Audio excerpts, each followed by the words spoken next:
Now returning for the first time in over 4 years, the annual Traffic Safety Fair. KITV4's Aaron Coogan joins us live from Aloha Stadium, where the event is taking place tomorrow. And Aaron, the hope is for the event to reinforce safe driving behavior early.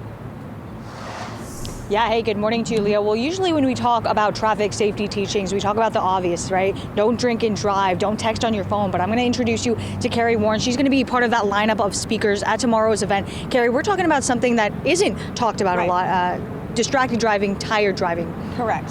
So when my oldest son was a senior in high school, the last Friday of his spring break, we lost him to a drowsy driving crash at 2:50 in the afternoon. And so as a parent, we had educated Tyler about everything that we knew about. So like you said, drinking and driving, texting and driving.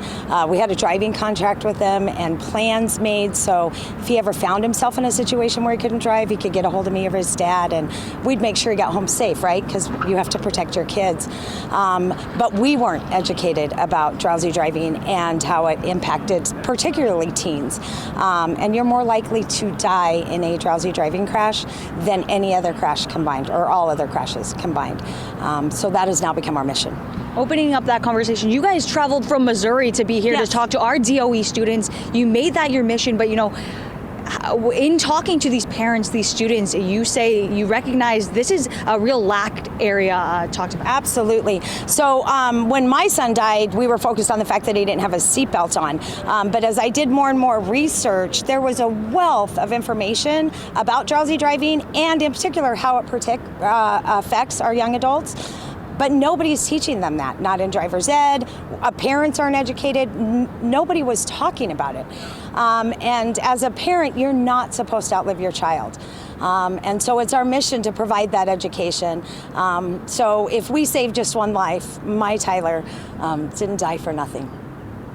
And just lastly, when you talk about early intervention, this is really important to start when they're learning to drive. Even before that, because if you think about what affects our teenagers' sleep, it's light. They have their circadian rhythm is different than ours, and so they have to get up and go to school earlier, and it's off from their circadian rhythm. But we have all these electronics, and so my son had a TV in his room and would fall asleep with his TV on every night.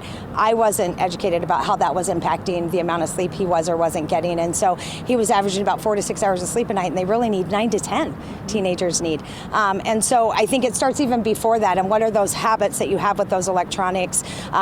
What habits do you have about their sleep routine? Because sleep is very routine, and it needs to be routined. And so even earlier, I think the education needs to begin, but certainly we focus around teenagers. Well, sharing your story for the good of other families, hopefully not being in the same situation again. She's going to be talking here tomorrow at the Aloha Stadium traffic safety event, again, 9 a.m. to 1 p.m. For now, reporting live, Aaron Coogan, KITV4 Island News.